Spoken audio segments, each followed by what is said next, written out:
Awaken the Rebel. I'm your host, Shireen Thor. I'm so excited to share Kristin Giese with you today. She's the coolest. Hey, Hello. What's up, girl? Hello.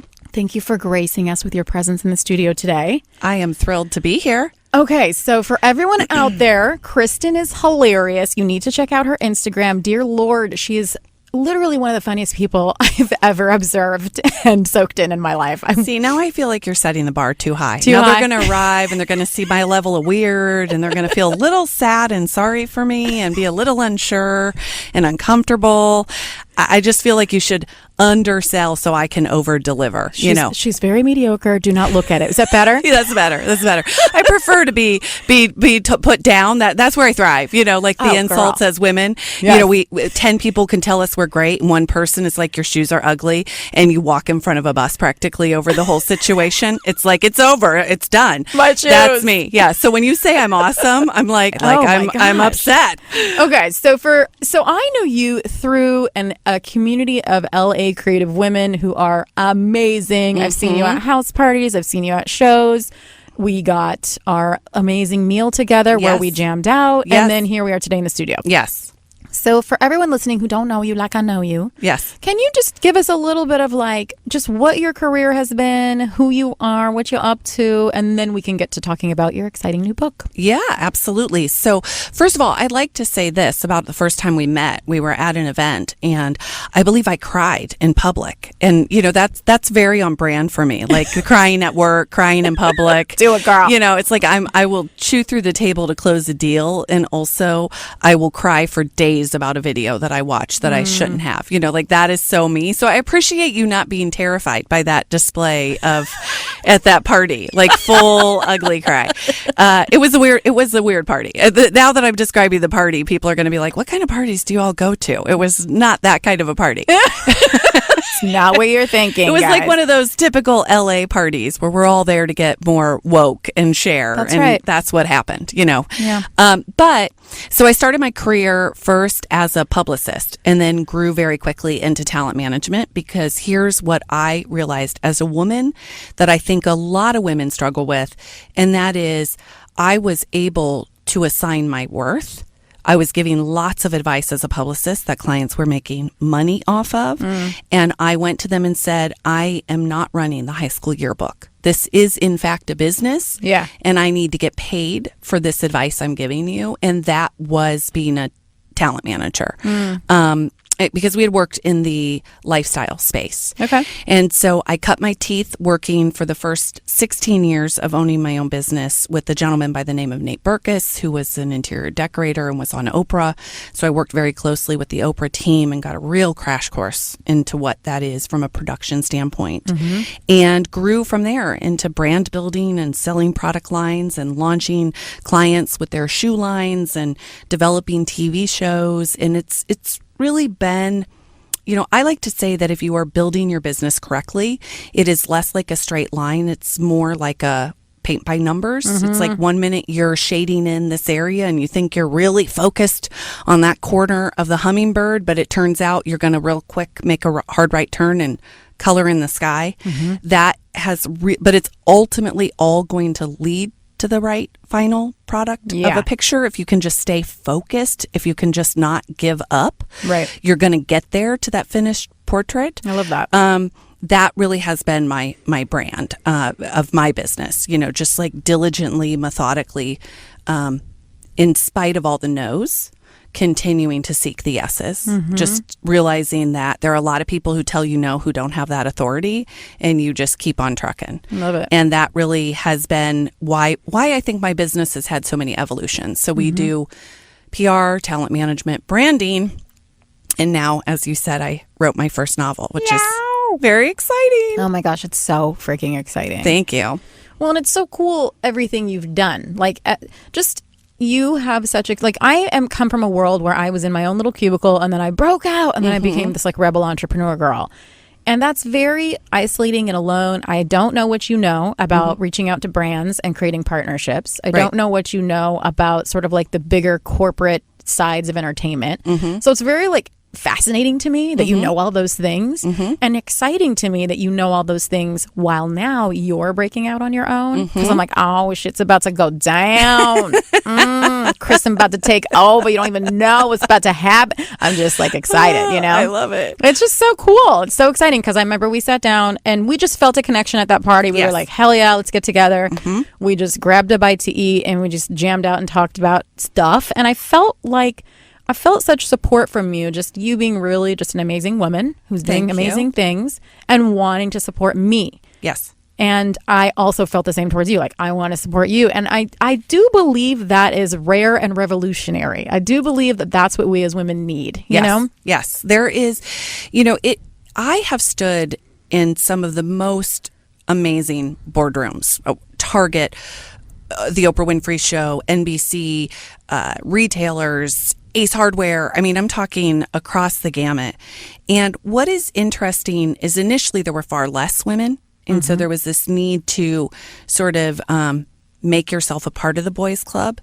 And now there are more women, but somehow there's been this at times, not always, but at times, there is a bit of this barrier of like, we're always trying to get things done and not feel undermined. We're oftentimes so undermined, apologizing in the email before we even get to the ask, whereas many times men don't always have to do that. Yeah. And so it puts us in a place to it lessens our vibration at networking sometimes, because there's this idea if I'm asking for help or if I'm seeking that, then I'm not getting it done on my own. And the truth is that my entire business has been built on the idea of networking and connecting dots and being there in of service for other people, not always because they're going to deliver, because let me tell you people, the number of times that I have been crying on my kitchen floor because someone did not come through on what they said they were going to in our little trade of networking bargains. But the biggest element that was watching that play out was the universe. And when the universe watches you over and over and over, just go again and again and again, it starts to be your ultimate network. So it doesn't matter that Sally down the street who said she was going to come through on that thing and she dropped the ball. That's on Sally's deal with the universe. Your deal with the universe saw that and saw that you persisted in spite of Sally not showing up. So it's not about who let you down. It's about how you uphold your bargain with the universe at every turn. Girl. And that is really what my career has been about at every turn. Dropping knowledge right now. Hope you guys are listening. I hope you guys be listening. That was like, oh my gosh, I got chills. Oh, I love that. Ooh, I love that. I love some chills. Oh my gosh, that was great. I feel like I'm sometimes dead on the inside. And so like chills are like really coveted. I'm alive. I'm alive. Like she lives, It's like, the good stuff is happening. That's really cool. Yeah. That's so great too, because I think you're right. I mean, so many people want something, whatever it is, and they allow the Sally down the streets who let them down to discourage them and keep them from continuing. Yes. And I feel like your voice and like people kind of like Gary Vee or just people out there who are kind of like go like hustle or make it happen or bet on yourself basically. Yeah. Are kind of helping people realize, like you said, it's not about so-and-so down the street. It's about me and what I want and staying focused. So tell me this. You now have your own book, which we'll talk about in depth. It's so effing cool. Thank you. But what kind of made you decide to become talent versus managing talent? Well, the truth is so I still manage talent. Like I just left today 3 different pre-pro calls for talent that we manage in order to come here and do this. Awesome. So I am still very much doing your thing, doing the hustle that needs to happen in order to make that shift. But I had built a massive relationship that went away. And when that business relationship went away, I realized that I had not allowed myself to fully pursue some of the things that I wanted to pursue. And I didn't acknowledge it right away. I wasn't even aware of it. Right away, we just went into, okay, let's find new projects to fill this space. Let's bring in new clients. Let's bring in new projects. And we started to do all that.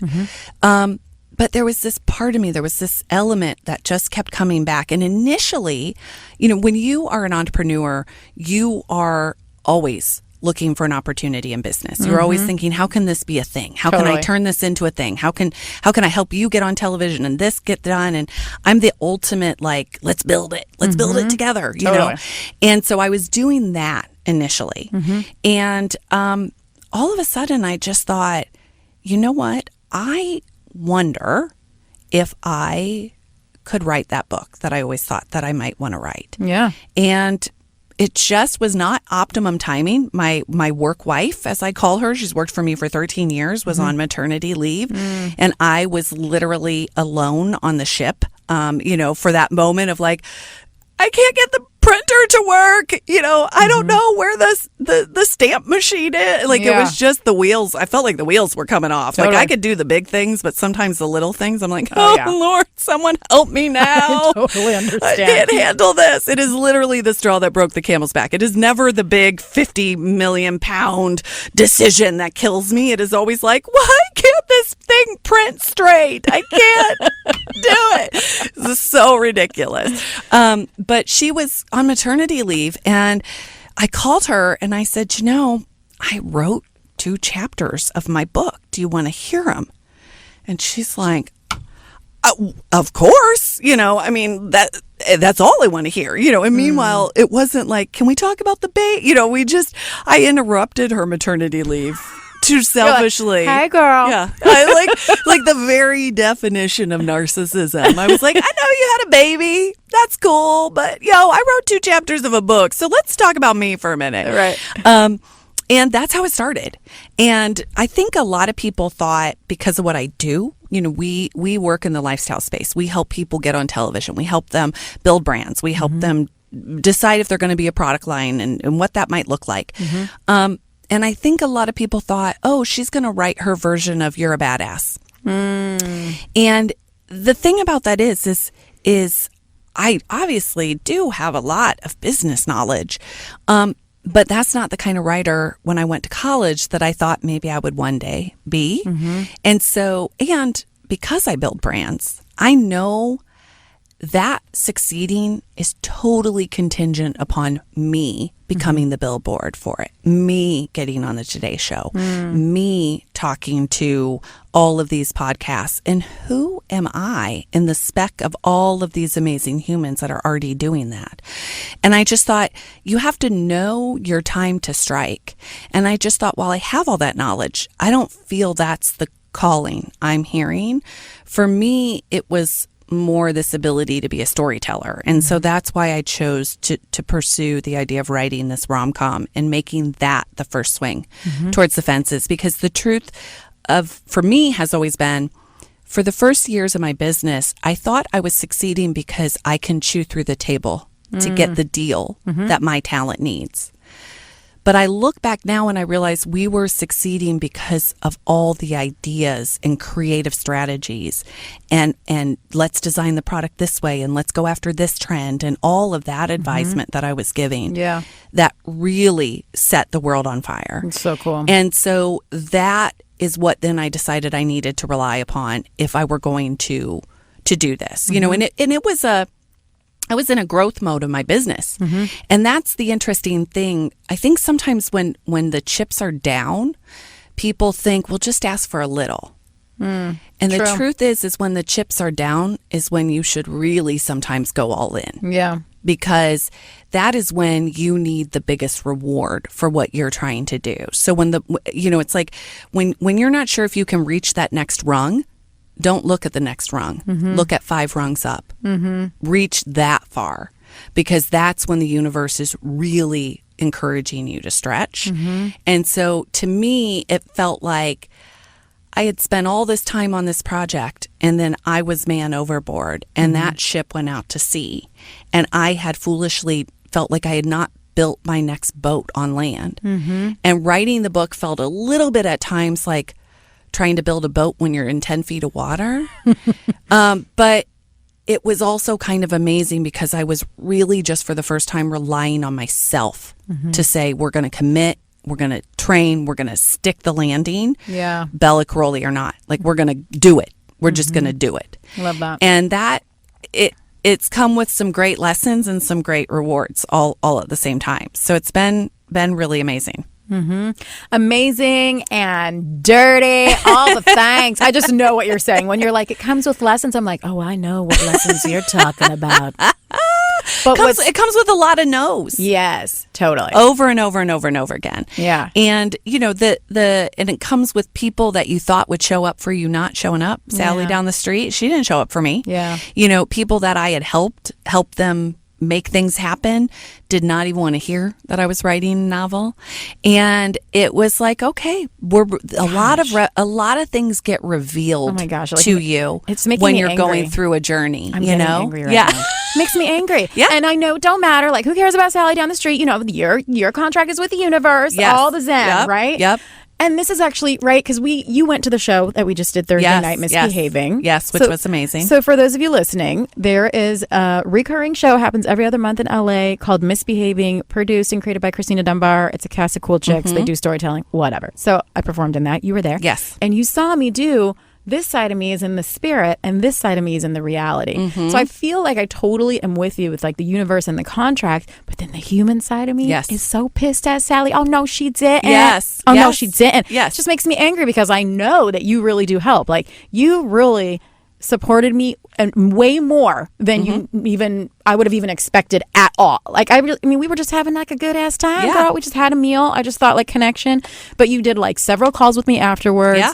Telling me like what you thought I should do and how I should create more momentum for my business and like getting into a new market with moms. So I know what you're talking about, but firsthand when you say that you really help people out. Like you really stick your neck out and you really give a shit. Yeah. And you really have their backs real. Like not like, hey girl, I'll think about it or I'll put out good juju for you in the motherfucking universe. Yeah. No, like you really tangibly do things for people that support them and move them forward. So it does make me, the human side of me, girl, is angry. Oh, I cried on my kitchen floor a few times about a few of them, for sure. Because it's like, ooh, I helped you get a job. I was your reference for an hour on the phone with that person. Yeah. And you can't, But the truth is, they can't.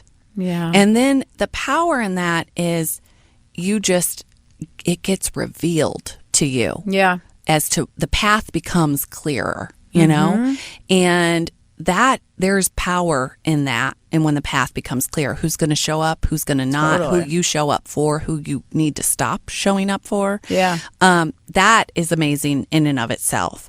And there was this sense that I kept repeating to myself as it was happening, it's okay. You just needed to see that. Yeah. You needed to see that now before you relied on that person later, and so I truthfully, even though it hurt my feelings because I'm still a human at times, right? It only at times, though. Only at times. it made me wiser. Yeah. In that respect. And in a lot of ways, I think I already knew about some of those folks. You already know, you just resist. You just kind of resist that knowledge. And it just made it that much clearer for me on this next part of my journey. Yeah. But I really, I always say, success is rising in the falls. Because I fall every day and I rise every day. And I often fall more than I rise. And that's just the way that it goes because I'm trying to do so many things. Totally. And I think that the people hold themselves back from that. They start this narrative of all the reasons something can't happen before they even attempt it, you know? And it's sort of like little kid. I used to be a daycare teacher. And there was always this moment where we would do swim classes and the parents would all pay the money and we'd take the kids to go do swim on our time with us. And as the teachers, we would be in the pool and there were always these kids with wild abandon that would just be like, hold on. They would come and jump in like 3 at a time and you're like, not on my watch. You're not going to drown today, Austin. It's like, oh my gosh, your parents are going to kill me. And they were just in the pool. Yeah. But then there were a bunch of kids who started to write this narrative of, I can't, I'm afraid of the water. This is going to stop me. What is it going to feel like? I don't know. Are you going to catch me? And Yeah. I think about that now as grown-ups, about how we harbor so much of that. And I am the kid, I'm very rational, but I'm the kid who still went and jumped in because you can't learn to swim on land. And that is the truth of anything that you're trying to pursue. You might fail and you might find out you're not good at it. You might find out you don't like it. You might find out, ooh, this is not the thing. But you don't get to the thing that is your thing if you don't get those messages. You gotta clarities. You gotta get those clarities and try the thing that isn't working. So true. You gotta get that no. Yeah. And feel the heartache of that no that you really weren't supposed to have anyways in order for you to have met the person on that journey to that no that's gonna lead you to your yes. It's so true. And that is really, for me, what I kept reminding myself of at every turn. That's so great. So this is a weird question, but I'm going to ask it because I know who my rebel audience is. Tell me this, you have such a good, strong point about Sally down the street who doesn't hit you back. Let's say you stuck your neck out for her, you hooked her up, you were on the phone for an hour referencing her, so she got the job, and you need a favor now and she ain't doing nothing for you. Yeah. I feel like you have a good handle and amazing advice on how to not allow that to thwart your efforts or throw you off course or get too disappointed. Just like you said, it made you wiser. Yeah. What do you feel for the people who are listening, just whatever comes through intuitively? And if you got nothing, that's fine too. No pressure, girl. But what if the person who is not having their back is a parent? Or what if they come from that? Do you have any thoughts on, is it the same thing? Is it they can't? Sorry, Sally down the street can't? Or do you feel there might be a different, I'm just wondering. Yeah. I mean, it is, I think some of my biggest enemies, for lack of a better term, have taught me and given me my biggest gifts. I had a friend once tell me when she was an athlete that the people that she went up against that challenged her the most, when she was allowed herself to sit in the seat of take away from this, she learned the most about her skills and her strengths by facing those people down. So when you're at, the 50-yard line and you're ready for that hut hike, and you're looking across the way, that person that's staring you down that you're struggling with the most can be your biggest life source to revealing what you need to ignite in yourself. And so I had an obstacle of a grandmother my whole life who told me you're not good enough and you're not this and you're not that. And when I look back now, even though she caused me so much pain, and even though I don't want to give her this gift, God rest her soul, I guess, of saying this, but so much of my greatest strength comes from standing up against her. And so there is something in this idea of struggle is very hard. And as parents, I think, although I don't have children, but so many of my friends, it's they want to protect their children from all struggles. The truth is they will learn so much about themselves from some of those struggles. Yeah. So there is power in going through whatever you need to go through. Yeah. It is definitely hard when it is someone that is in your family or a husband or a boyfriend or a sister. The truth is some of the people who come at you the hardest to put you down the most are the most afraid that you're going to outgrow them if you move past them. Yeah. Because they see your power. Sometimes people need to make you the bad guy because it benefits their story to make you that bad guy, to give you that narrative. And so you have to find a way to get really clear. Everyone has an agenda. Yeah. Your children, your mother, your husband, everyone is working some level of an angle, consciously or not, of what they're trying to get. I want to get to that slumber party. What do I need to say to mom to make it happen? I don't want mom to work so much. What do I need to say to her to make it known? Whether sometimes people don't even know they're doing it, but there's a fear in them about don't outgrow me. And you have to find a way to quiet that fear so their fear doesn't become your anchor in your fear. And God, that is really hard to do. Kristin, you're a wise woman. I'm just caffeinated today. It's just so wonderful. You will definitely be coming back.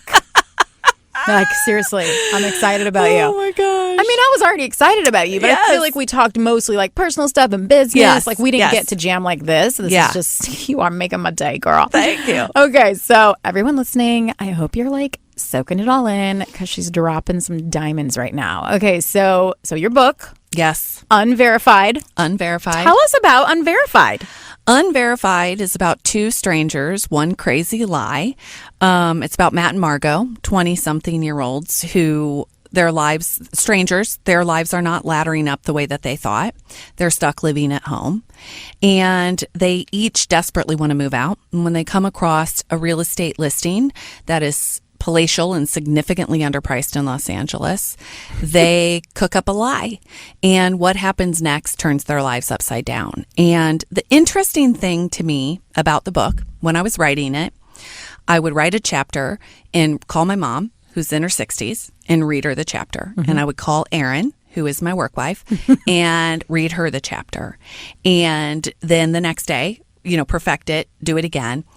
And I think the end result is what I found, and I did not intentionally do this, but I'm so happy that it happened this way, is that the book, it's a rom-com. It's written just a little bit differently because I think it's not about a girl being rescued. It's about two kids figuring themselves out. And so, but the way that I ended up tracking it, because I wrote it that way, I found that my readers really span. I've had my friends, their 19-year-old daughter reads it, they read it, their mom reads it, their aunt reads it, and awesome. All of them really like it. Love it. And that to me is one of the most exciting things, that it actually feels like it can connect with so many different people. Even though Matt and Margot are in their 20s, there's enough in there that can connect with with wherever you are in your life that you might identify with someone in the book. That's so cool. And I love all of the like, oh my gosh, Jenny Poulos, who's one of my partners in different projects, she, after she read it, she's like, I want to give you a quote for the cover. That is just like, it is a page turner that I laughed out loud at. And I said, girl, did you really laugh out loud? And she's like, yes. And I said, you did? She's like, yes. So she's like, I mean, I didn't see coming so many of the things that happened in the book. There's actual surprises in the book that people really are just like, I was so surprised that happened. And I love that because it is not so easy to write something that then would surprise someone. Totally. Which I tend to try and do on Instagram, which is one of the ways that we've connected, where you think I might start one way and then there's a line and then it goes another way in a very short caption. I didn't know, though, that I could maybe do that across an entire novel, which was really a fun surprise to think that, okay. And now my biggest goal is to make it successful. I feel very excited about all the 5-star reviews and, the hundreds of copies sold. And, because I decided to self-publish. I was pursuing publishers, and just like J.K. Rowling, just, months and months and months going by. I mean, she got like 70 rejections. I got like 50. Yeah. I got called in by like 16 agents, and just yesterday got a rejection. The book has been out for a month. Yeah. And you're like, I don't need you anymore. I don't need you.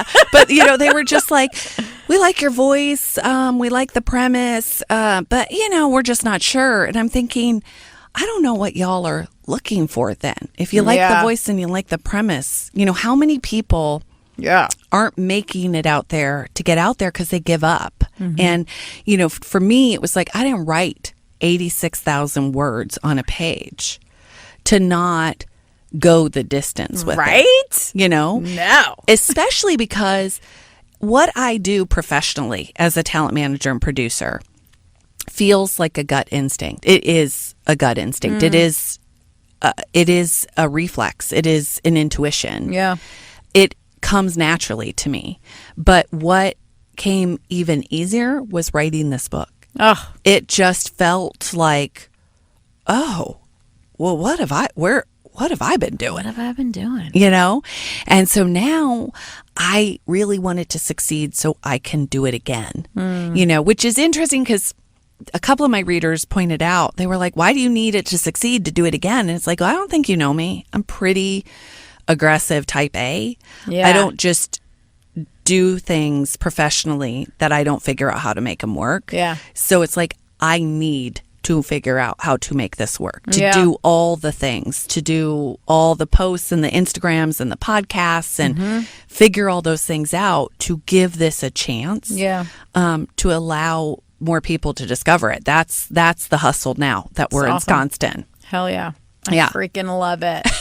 I do. Because Thank you. Yes, because I remember us hanging out and you had this book as an idea and something that you had already started and Yep. it was like in progress, but you still were in that space of not like fully like committing and going for it. You were kind of like, I'm playing with this idea of going out and doing this thing on my own. This is kind of crazy. And I was just so, maybe it was divine that we were like brought together because are you kidding? That is like my motherfucking jam. I was like, get that shit, girl. Get it. Well, but I was like so excited for you. Even the book, what's so interesting to me, so I sell reality television for part of what I do and help cast people to get them on television. And it's been really hard to sell reality television. You literally go into a network executive meeting and I feel like a dog, like I can smell fear in the room. Like it's just so many things are failing. So many people are worried about having another failure on their docket. It's so challenging. There's so many places to consume television and that means so many more ways for shows to fail and not get an audience. Yeah. And I just thought, well, I'm creative. And this is such lunacy, but I thought maybe I could sell a scripted show. Like, who do I think I am? Like that's the hardest thing on the planet to do in entertainment, on the planet of entertainment. And obviously not the hardest. Digging a ditch is a harder thing to do. But I mean, it was, my uncle's a farmer. Being a farmer is a much harder thing to do. Yeah. But it felt like I should try that. So I went into some rooms and started to pitch it. And in both rooms that I went into, the first room, the gentleman within 4 minutes said, I want to make this show. I want to do this. Okay. And I thought, oh my gosh, like I'm a one-hit wonder. I'm like Tiffany and I'm like Debbie Gibson. I'm coming for you, And I was stoked. Yeah. And then I started to ask some questions because this is also what I do. I'm not just a person with an idea. Yeah. I negotiate contracts every day of my life. Woman, baby. So I started to ask some questions and he said, who the fuck do you think you are? Stop. No. And I said, well, I'm the girl who walked in with an idea and now I just want to know how we're going to get it done. And he goes, right, but you're a nobody, darling.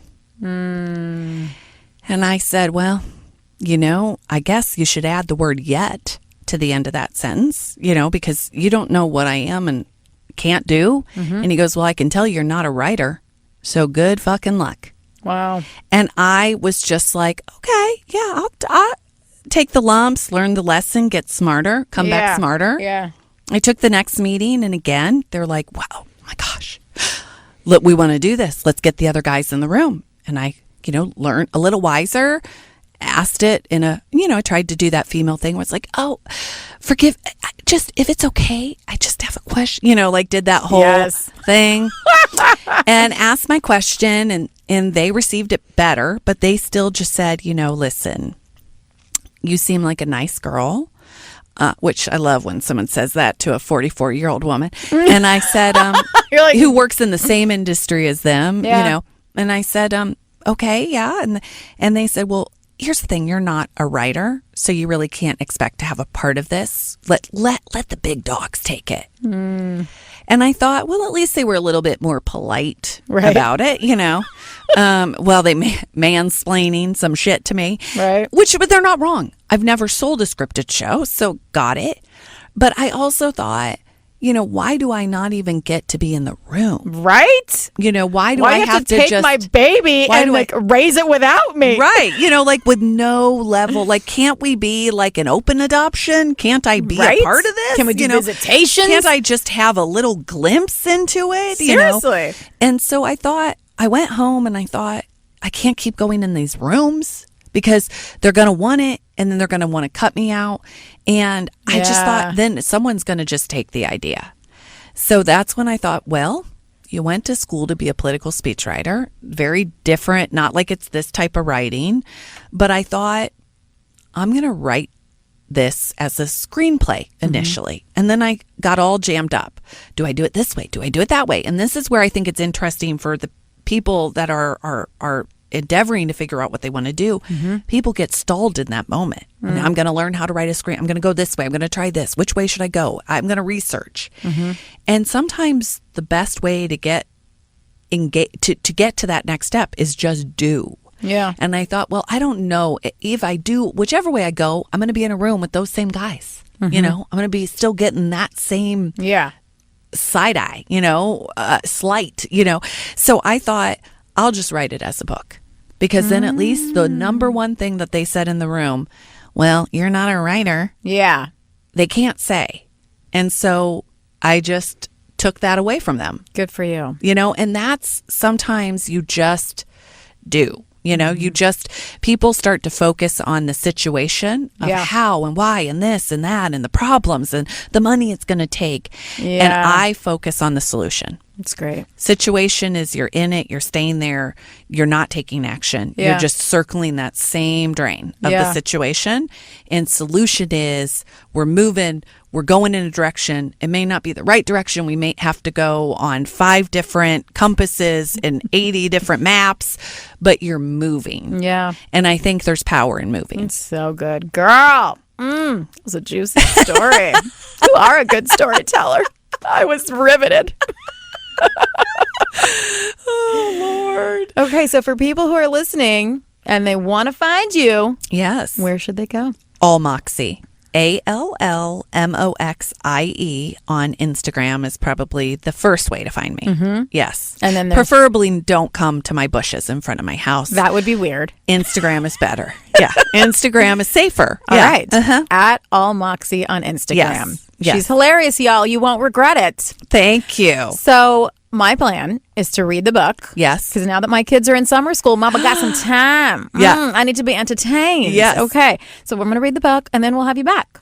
Amazing. Oh my God, that would be so fun. I can't wait. Okay. So before you sign off, because we're about to go here, any last words for any young single entrepreneurs, 40-year-old entrepreneurs, mom entrepreneurs, dudes who are creative entrepreneurs, any last words for people who are listening and are on their path and are just not sure how to make it happen? Don't psych yourself out. It is so easy to get in your head continually and feed yourself a line of misinformation. And don't psych yourself out. I mean, I had a plumber.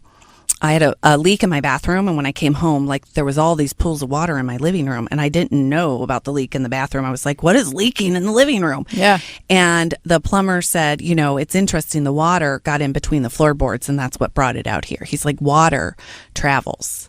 And that is misinformation in our minds. That's worry, that's fear, that's all of it. We get it in our heads, and then it stops our feet. It paralyzes our heart. It makes us... It stops us from taking action. It travels to other places in other ways. Yeah.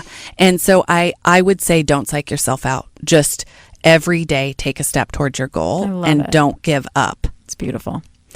Kristin, thank you so much. Thank you. I enjoyed coming. Oh my gosh, what a pleasure. Thank you. What a delight. I can't wait to come back. Are you kidding me too? All right, you guys, at allmoxie on Instagram, find this woman. You will be entertained, even though she wanted me to lower the expectations. I will not. She's hilarious. Oh, seriously, so fun. And thank you guys for listening. Definitely subscribe, share this with someone you think needs it. Give us a 5-star review. If you didn't like it, don't review us because I want those 5 stars. And catch us on awakentherebel.com. Bye now. Bye.